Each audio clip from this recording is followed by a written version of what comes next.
Guys, तो मैं आई हूँ आपसे बात करने। और जैसे कि आपने कहा था वॉइस चेंजर, अब से मैं वही यूज़ करूँगी। और क्योंकि मैं आप लोग का बात मानती हूँ इसलिए। और मैं आपसे यही बोलना चाहती हूँ कि वो जो स्टोरी मैं एक्सप्लेन कर रही हूँ, आई लव माई गॉड, वो वाला ऑलरेडी मैं एक्सप्लेन कर रही हूँ, पर उसका ना बहुत सारा स्टोरी जो लाइन है वो मैं भूल चुकी हूँ। मतलब मेरा लिखा हुआ है, पर मुझे फिर से स्टडी करना पड़ेगा उसको फिर से स्टार्ट करने के लिए, क्योंकि न्यू ईयर आ गया। फिर इतना सारा एपिसोड मैंने मिस कर दिया, उसका मैं एक्सप्लेन भी नहीं कर पाई। तो उसमें से मैं देख रही हूँ बहुत लोगों का इंटरेस्ट आ रहा है, तो मैंने सोचा वैसे भी मैं कुछ दिन पहले ही मैंने ये स्टोरी रिटर्न किया है और ये 10 एपिसोड की होने वाली है। तो मैंने सोचा कि आप लोग के लिए ये नया स्टोरी लाया जाए और आप लोग सुने, स्टार्टिंग से कोई नया स्टोरी सुने। और ये न्यू ईयर स्पेशल वाला है, ओके, आप लोग के लिए, क्योंकि मैंने न्यू ईयर स्पेशल में कोई अभी भी वांगशन तुझी में कोई अच्छा स्टोरी डाला ही नहीं है, तो इसलिए मैं डालने आ गई हूँ आप सबके लिए। तो ये स्टोरी प्लीज़ सपोर्ट करना, और अगर आपको ये स्टोरी बहुत पसंद है तो मैं इसका और भी एपिसोड बना सकती हूँ, बस आप लोग के लव और केयर से। तो प्लीज़ सपोर्ट दिखाइए, ओके गाइस। तो चलिए स्टोरी स्टार्ट करते हैं।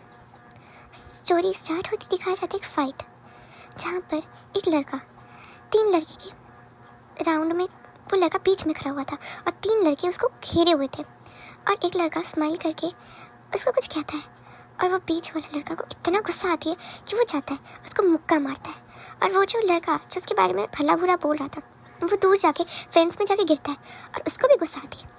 वो तीनों एक लड़के के साथ हाथापाई करने लग जाते हैं, पर वो लड़का मार रहा था बिना रुके। उसको कोई प्रॉब्लम नहीं था कि 3 लड़का है या फिर 4 लड़का है या फिर 5 लड़का है, वो बस मारे जा रहा था। उसको उसका गुस्सा, उसका हाई टेम्पर हद से ज़्यादा ही टॉप में था, कि उसको इतना ज़्यादा गुस्सा आ रही थी कि वो अभी उसके सामने कोई टीचर भी आ जाए ना, टीचर को भी मार डालेगा। तभी अचानक से पीछे से वो उन तीनों में से एक लड़का उसको एक पत्थर से मारने वाला था। तभी एक सिक्योरिटी पर्सन का सीटी का यह आवाज़ आता है कि वो पीछे से वो सिक्योरिटी आके बोलते हैं, ए रुको रुको रुको रुको, तुम लोग का फिर से स्टार्ट हो गया? हाँ, जाओ जाओ यहाँ से जाओ, अभी जाओ, अभी प्रिंसिपल के ऑफिस जाओ। तुम तीनों को तो तुम लोग हद समझते नहीं हो। हाँ, फिर वो सिक्योरिटी वो उस बीच वाले लड़के के पास देखता है, जो कि उन तीनों को अब भी मारे जा रहा था। तीनों में से एक लड़के को मारे जा रहा था। वो सिक्योरिटी आके उस लड़के का हाथ पकड़ता कहता है, छोड़ो उसे, छोड़ो, तुम हर बार इन लोग के साथ क्यों पंगा लेते हो? हाँ जान। और तब हाँ, उस लड़के का नाम जान था। जान, उसका फेस वो मिस्ड अप था, क्योंकि उन लोगों ने भी जान को बहुत मारा था।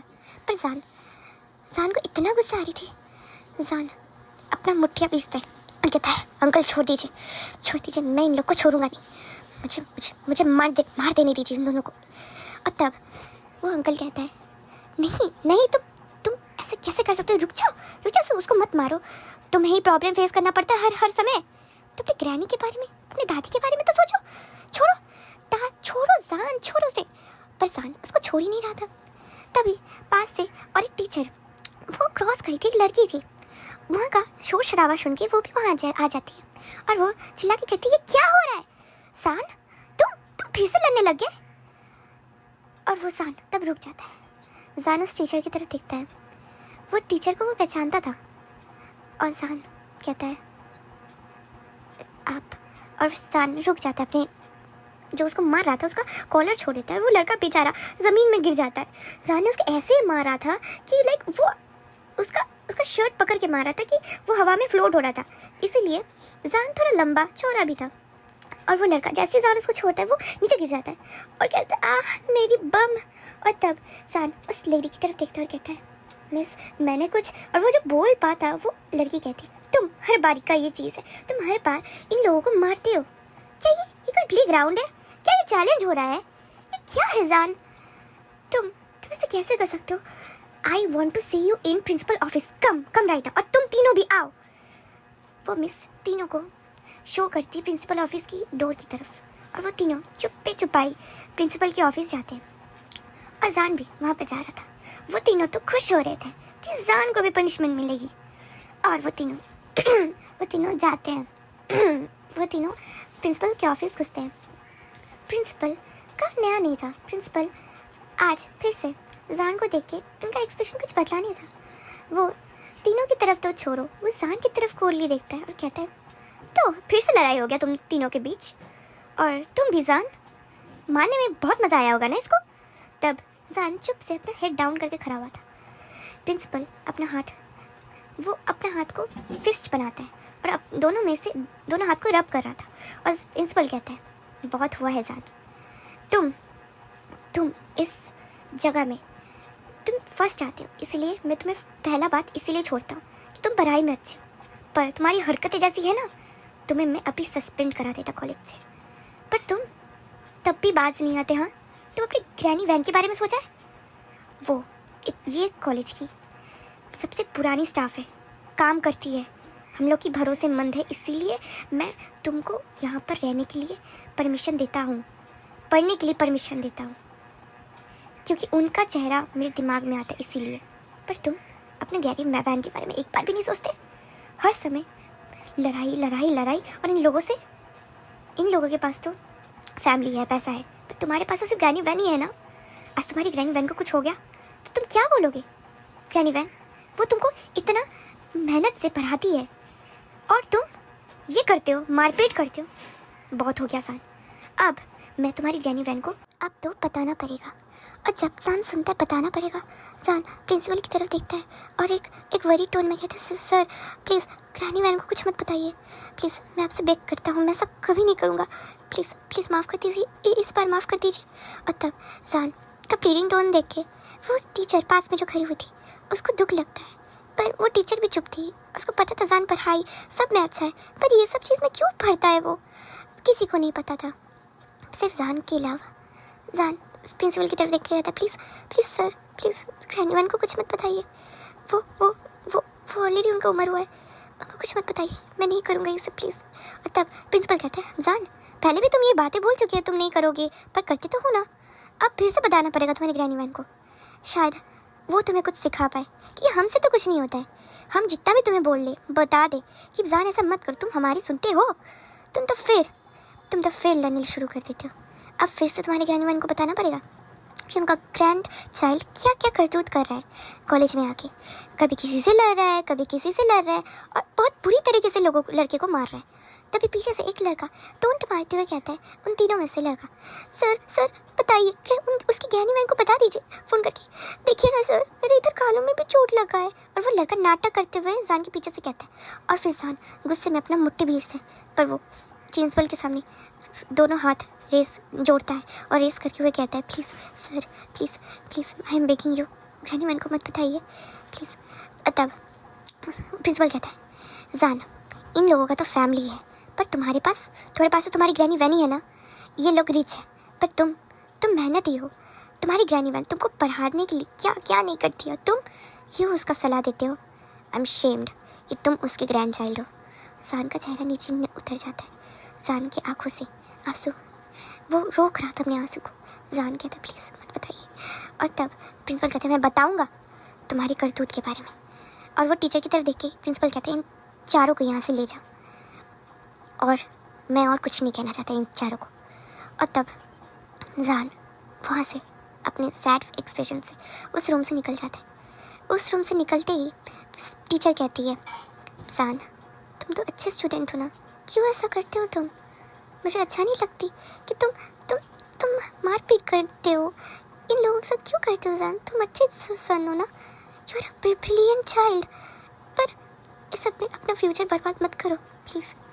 अगर तुम्हारा स्टडी रुक गया तो, अगर तुम सस्पेंड हो गया तो जान ऐसा मत करो। हाँ, आई थिंक इसके बाद तुमको लेसन मिला होगा, मत मारपीट करो किसी से भी। जान अपना सर नोट करता है, और वो अपना सर नोट करता है और फिर देखता है वो टीचर वहाँ से चली गई है। जान ऑलरेडी हॉट टेम्पर्ड था, और उसको जब पता था कि अब ग्रैनी वैन को पता चलने वाली है, उसका और भी गुस्सा हाई लेवल पे था। जान पीछे घूमता उन तीनों की तरह देखता, और जो तीनों में से जो लड़का ने टोंट मारी थी अंदर कि हाँ बता दो उसकी ग्रैनी वैन को, उसकी तरफ जान देखता है और गुस्से में कहता है, देख लूँगा तुम्हें। और जान मुट्ठी भीजते हुए अपनी क्लास की तरफ चला जाता है। कुछ देर बाद उसका क्लास ओवर हो जाता है, छुट्टी हो जाती है, तो वो अपने बाइक के पास आता है, अपना बैग जो पहनता है, वो बैकपैक छोटा सा बैग पहनता है वो, और वो हेलमेट लगाता है। उसका बाइक कोई हाई फाई वाली नहीं थी, या फिर कोई स्पोर्ट्स बाइक भी नहीं थी, वो नॉर्मल बाइक थी। जान अपना बाइक करके अपने घर के बाहर पहुंचता है। वो घर के बाहर अपना बाइक लगाता है। इस बार उसने अंदर नहीं लगाई थी, उसने बाहर घर के बाहर वो बाइक लगाई थी। और फिर जान अपना हेलमेट उतारता है और वो दरवाजे के पास आता है और नॉक करता है। कुछ देर नॉक करता है, कुछ से बहुत ज़्यादा देर नॉक करता है, पर कोई आंसर ही नहीं किया, कोई रिप्लाई नहीं दे रहा था। तो जान ऑलरेडी हॉट टेम्पर था ही और उसके अंदर जो चुल मची रहती थी, तो इसलिए जान ने चिल्लाया, ग्रैनी ग्रैनी आप अंदर हो। जान फिर से खटखटाया दरवाज़ा, पर किसी ने आंसर दिया ही नहीं। अब जान का लेवल हाई हो गया था। अब जान अपने पैरों से भी उसको धक्का दे रहा था कि ग्रैनी ग्रैनी आप अंदर हो, ग्रैनी वैन आप ऐसा कैसे कर सकती हो, अपने ग्रैंड चाइल्ड अपने बच्चे को बाहर छोड़ रही हो, ग्रैनी दरवाज़ा खोलो, ग्रैनी मैं भूखा भी तो हूँ, मैंने सुबह से कुछ नहीं खाया है। जान अपना पाउट एक्सप्रेशन बना के कहता है और दरवाजे पे हाथ रख के कहता है, ग्रैनी मैं कुछ खाया नहीं हूँ, मैं भूखा हूँ। और तब अंदर से फाइनली एक आवाज़ आती, हाँ तो भूखा रहे ना, तो मैंने कब बोला, हाँ तेरी गलती है, तेरी सारी गलती है, भूखा रहे अब। और तब फिर से जान कहता है, ग्रैनी ऐसे नहीं करते, मैं तो आपका ग्रैंड चाइल्ड हूँ ना, आपका बेटा, आपका बच्चा, आप इसे कैसे कर सकते हैं, मैंने कुछ खाया नहीं, बहुत भूख लगा है, ग्रैनी अंदर आने दो। और ग्रैनी कहती है, हाँ तो जाना, जिन लोग के साथ तो लड़ता है उन लोग से खाना मांग, मेरे पास तो क्यों आया है, हाँ वो लोग तो तुझे पालते हैं पोसते हैं, और हाँ तू तो रोज़ लड़ता है उन लोग के साथ, रोज़ कंप्लेन आती है, फ़ोन आती है, और अब फाइनली उस प्रिंसिपल ने मुझे बुलाया है तेरा कंप्लेन करने के लिए, मेरे पोते का कंप्लेन करने के लिए मुझे बुलाया है, तू मत आ, तू निकल जाए यहाँ से। आसान बाहर से प्लीडिंग टोन में कहता, ग्रैनी मैं कहाँ जाऊँगा, देख ग्रैनी मैं यहीं सारा रात, तू खाना नहीं देंगी ना, मैं यहीं बैठा रहूँगा, और नहीं तो मैं 3 तक काउंट करूँगा, अगर तू नहीं आई ना मैं यहाँ से हमेशा हमेशा के लिए चला जाऊँगा, फिर तू अफसोस करती रहना। तब ग्रैनी कहती, हाँ तू काउंट करते रहे, मैं तो बाहर नहीं आने वाली, और ना मैं तेरी ये सारे चापलूसी पे गलने वाली हूँ। और ग्रैनी वन अंदर थी। जान बाहर से स्माइल करता और कहता है, अच्छा तो ठीक है, तू मान नहीं रही है ना, मैं सच में चला जाऊँगा, कभी नहीं आऊँगा। और ग्रैनी वन अंदर से कहती है, हाँ ठीक है, मैं नहीं गलने वाली तेरी ये सब चापलूसी पे। और तब बाहर से जान कहता है 1, फिर जान कहता है 2, फिर जान कहता है 3, पर दरवाज़ा कोई नहीं खोलता है। और जान स्माइल करता है एक क्यूट वाली। और जान एक बड़ा सा ट्री था, धीरे से जाता है पैर दबा दबा के, और ट्री के पीछे छुप जाता है। और ग्रैनी वन कुछ देर बाद जब उसको कोई आवाज़ नहीं आता है, ग्रैनी वन टेंस्ड हो जाती है, वो दरवाज़ा नहीं खोलती है, वो स्टेयर्स से ऊपर जाती है, और वहाँ पे पास में ही सामने डोर के ऊपर ही एक बैल्कनी था छोटा सा घर का।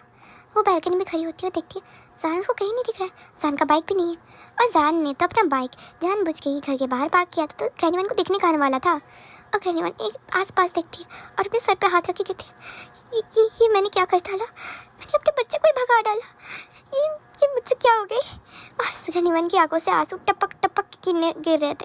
और ग्रैनी वन कहता है, मैंने अपने बच्चे को घर से निकाल दिया, मैं कैसी ग्रैनी हूँ, उसने कुछ खाया भी नहीं था।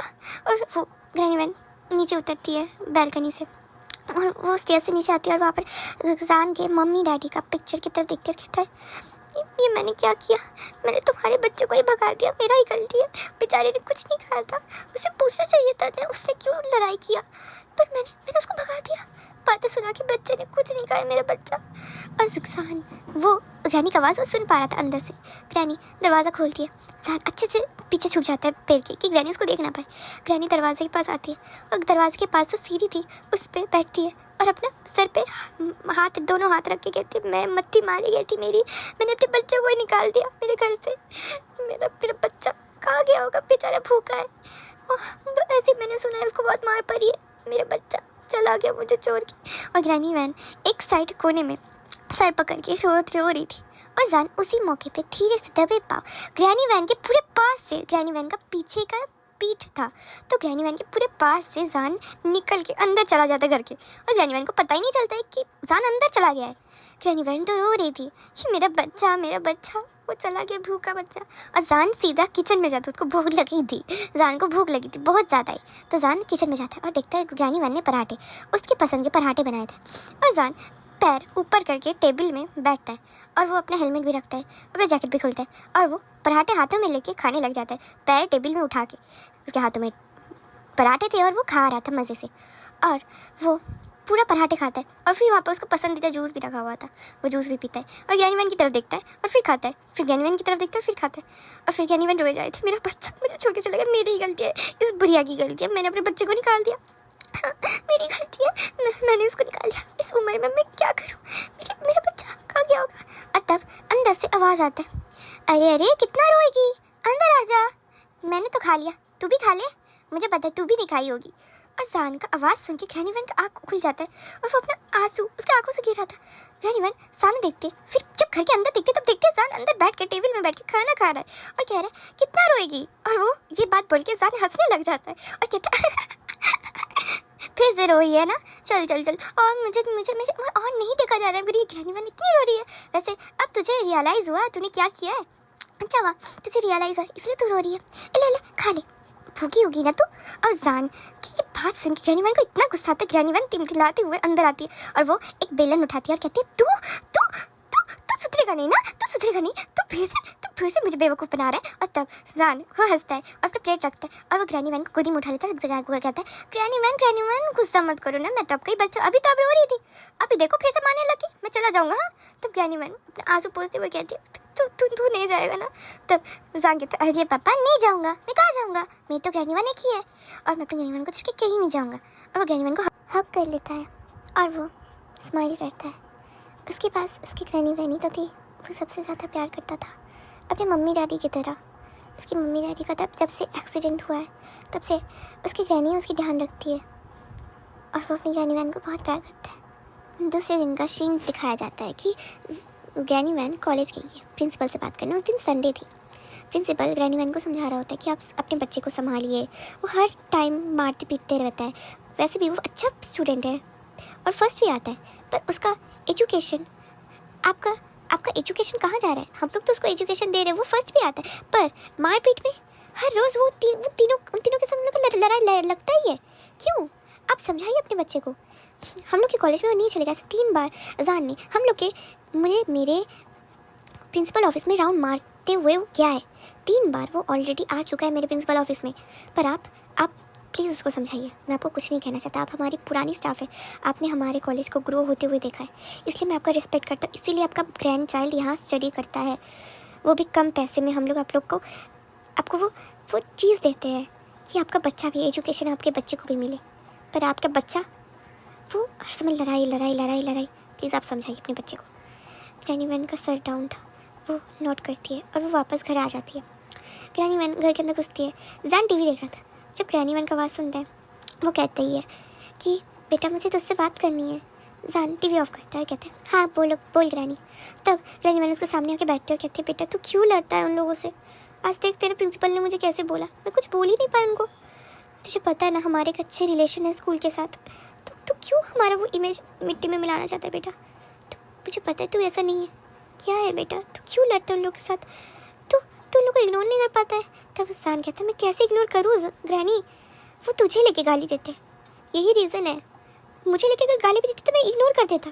पर कहता है एक नौकर का बच्चा है, यहाँ पर आता है, स्टडी करता है फ्री में, और ये इसके साथ कोई टीचर का भी सेटिंग है, ये है वो है, तो मुझे गुस्सा आएगा ना ग्रैनी। मैं मेहनत से पढ़ाई करता हूँ, मेहनत से सब करता हूँ, पर तो भी मुझे सब सुनना पड़ता है।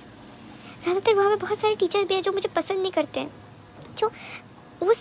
जो स्टूडेंट्स हैं ना उन लोग के साथ मिलके मुझे बातें सुनाते हैं। तो ग्रैनी मैं कैसे हैंडल करूँगा मेरा टेम्पर को, मैं कैसे करूँ? तुझे लेके भी बहुत टीचर बोलते हैं कि तू इतना अच्छा स्टूडेंट है, पर तेरे ग्रैनी वैन के लिए हम लोग तुझे छोड़ रहे हैं, तू तो उन लोग का बच्चा होने का भी लायक नहीं। ऐसे बहुत सारी बातें मुझे सुनाना उन लोग मुझे सुनाते हैं ग्रैनी, मैं कैसे हैंडल करूँ? मेरा कोई गलती नहीं है ना ग्रैनी, मैं चुप रहता हूँ। इसीलिए जान का बात सुन के उसकी ग्रैनी वैन की आंखों में आंसू हो जाते हैं। ग्रैनी वैन उठती है और जान के गालों पे हाथ रख के कहती बेटा अच्छा मैंने तुझे कभी गलत नहीं कहा है, पर तुझे समझना चाहिए ना हमारे पास तो और पैसे भी नहीं है कि मैं तुझे दूसरे कॉलेज में घुसा दूँ। पर प्लीज़ बच्चा तू लड़ा मत कर, कोई भी कुछ भी बोले तो हज़म कर ले बस, क्योंकि तुझे पास आउट होना है बस। प्लीज़ मैं तुझे बहुत मेहनत से पढ़ाती हूँ बेटा, प्लीज़ मेरा ये बात रख, मेरा इतना तक सम्मान रख। जान अपना सर हिलाता और कहता ठीक है ग्रैनी मैं नहीं लड़ूंगा। ग्रैनी उसके सर पे हाथ रख के सहलाती है और दूसरे दिन का सीन दिखाया जाता है। उस दिन भी छुट्टी था, जान बाहर जाने वाला था और वो कुछ सामान लाने वाला था घर का, क्योंकि ग्रैनी वैन का आज तबीयत ख़राब था और थोड़ा मौसम भी रेनी डे का था, तो बारिश भी होने वाली थी। और उन लोग जहाँ रहता था वो माउंटेन जगह था, तो वहाँ पर बारिश होता था और बहुत हेवी तरीके से होता था। तो जान ग्रैनी वैन को कहता तू चिंता मत कर, मैं दवाई भी ले आऊँगा और कुछ ग्रोसरी भी ले आऊँगा, तो कुछ खाना भी, तू डम्पलिंग खाएगी? तब ग्रैनी वैन कहती हाँ बेटा क्यों नहीं। ग्रैनी वैन लेटी हुई थी, जान निकल गया था। जान का बाइक निकलने का आवाज़ आया था। तब ग्रैनी वैन को जो इतना बुखार था, ग्रैनी वैन थोड़ी सी पानी पी के ही ग्रैनी वैन सो गई थी अपने बिस्तर पे। बहुत देर हो जाती है, 1 से 1.5 घंटा, फिर रात बीत जाती है, पर सन वापस नहीं आता है। ग्रैनी वैन वो लेटी हुई थी अपने बिस्तर पे। ग्रैनी वैन को वो उसका तबीयत और ख़राब होना शुरू हो गया था। ऑलरेडी बेचारे को बुखार था। ग्रैनी वैन धीरे से उठती है और वो लाइट चलाती है घर का, और वो आसपास घूमती है, देखती है लाइट वैसे ही ऑफ है जैसे जान गया था। जान के रूम में जाती है और पुकारती है, जान बेटा, पर जान नहीं था। ग्रैनी वैन बालकनी के पास आती है, उसको बुखार था तो भी देखती है आसपास जान का बाइक नहीं था। ग्रैनी वैन को टेंशन होने लग जाता है। घर में कोई खाना भी नहीं था। ग्रैनी वैन बाहर निकलती है और बाजू में ही नेबर्स थे, उनके दरवाजे पे ठक ठक लगाती है। पर रात बहुत हो गया था और उसका नींद जब खुला था तब रात के 1 बज रहा था। और ग्रैनी वैन उन लोग के दरवाजे पे नॉक करती है, पर अभी तक तो सब लोग सो गया था। ग्रैनी वैन वापस आ जाती है अपने घर पे। उसको भूख भी लगा था, उसका तबीयत तो ऑलरेडी ख़राब था। ग्रैनी वैन बस इंतज़ार करती है। उसका सर उसने सोफ़ा पे टका के वो लेटी हुई थी। जान के बारे में सोची थी कि मेरा बच्चा कहाँ है, अभी भी नहीं आया, उससे वो भी भूखा होगा। ग्रैनी वैन लेटी हुई थी। दूसरे दिन भी जान नहीं आता है। ग्रैनी वैन घर के अंदर थी, बिना खाए बिना वही कपड़ा पहने ग्रैनी वैन घर के अंदर थी। उनको उनके बुखार की वजह से उनके बॉडी में रैशेस होना शुरू हो गए थे। ग्रैनी वैन वो 2 से 3 दिन 4 दिन घर में लेटी हुई थी बिना खाए, और बहुत जल्दी उनका फीवर इतना हाई लेवल पे था। उनके घर में ना दवाई था, ना कुछ था, ना खाना था। वो ऑलरेडी वो उस सोफ़ा में लेटी हुई थी, जान के इंतज़ार में कि बेटा आएगा, मेरे लिए दवाई लाएगा। और ग्रैनी वैन वैसे ही लेटते ग्रैनी वैन का आंखें एट लास्ट ग्रैनी वैन बंद कर लेती है। वो चौथा डे था, 4th डे। जान घर में नहीं लौटा था और ग्रैनी वैन अपना दम तोड़ देती है। ऑलरेडी उनका बहुत ज़्यादा ही उम्र हो गया था, और ग्रैनी वैन वो लेटी थी सोफ़ा पे। उनका बॉडी से स्मेल आने लग गया था, क्योंकि वो अब इस दुनिया में नहीं रही, क्योंकि उनका तबीयत इतना ज़्यादा ख़राब था। उनका बॉडी सड़ गया था बिकॉज ऑफ फीवर। उनका बॉडी में रैशेज़ आ गए थे इसीलिए। और उस जगह में वो होते ना कि बॉडी अगर ख़राब हो जाती है, अगर कोई आदमी मर जाता है तो उसकी बॉडी के ऊपर मक्खी या फिर गंदगी आना शुरू हो जाती है। वैसा ही कीड़ा या फिर जो वहाँ पर गंदगी थी, जो मक्खी वगैरह सब उसकी दादी के ऊपर आके बैठना शुरू कर दिए थे। फिर 1 से 2 दिन, फिर 7 दिन बीत गए थे, पर किसी को कुछ पता ही नहीं था कि अंदर जो ग्रैनी वैन है वो मर चुकी है। और उस घर के बाहर जब भी कोई लोग गुजरते थे उन लोग को एक स्मेल आता था। एट फाइनली वहाँ पर जो उन लोग के नेबर्स थे उन लोग को बहुत ज़्यादा ही बदबू आना शुरू हो गई थी। तो फाइनली वो लोग उस घर में चेक करने के लिए आते कि क्या है, क्या बात है। वहाँ पर उसके पास के जो घर का उन लोग का नेबर का जो ओनर था वो आता है और वो चिल्लाता है, कहता है, ग्रैनी वैन आप अंदर हैं? पर किसी का आवाज़ नहीं आया, पूरा सुनसान खाली। ग्रैनी वैन को फिर से पुकारते हैं पर किसी का आवाज़ आया ही नहीं। फिर फाइनली वो आदमी दरवाज़ा खोलता है, वो धक्का देता है और दरवाज़ा खुल जाता है। फिर उसके साथ उसकी बीवी भी थी, वो अंदर आती है। वो दोनों घर के अराउंड देखते हैं। फिर उन लोग का आइस एक जगह में जाके ठहर जाता है। वो सोफ़ा का एरिया था, ग्रैनी वैन का लाश वहाँ पड़ा हुआ था। उनकी बॉडी सड़ चुकी थी और वो उसके आँख बंद करके वो लेटी हुई थी। उनके ऊपर एक ब्लैंकेट था जो जान लास्ट उसके ऊपर छोड़ के गया था, वही ग्रैनी वैन पहन के चल रही थी नंगे पैर। तो कैसी लगी आप लोग को स्टोरी? अगर आपको स्टोरी पसंद आई है तो प्लीज़ लव दिखाइएगा और कमेंट और शेयर करिएगा, और जो नया है तो सब्सक्राइब प्लीज़ करिएगा। तो अभी के लिए बाय बाय गाइस।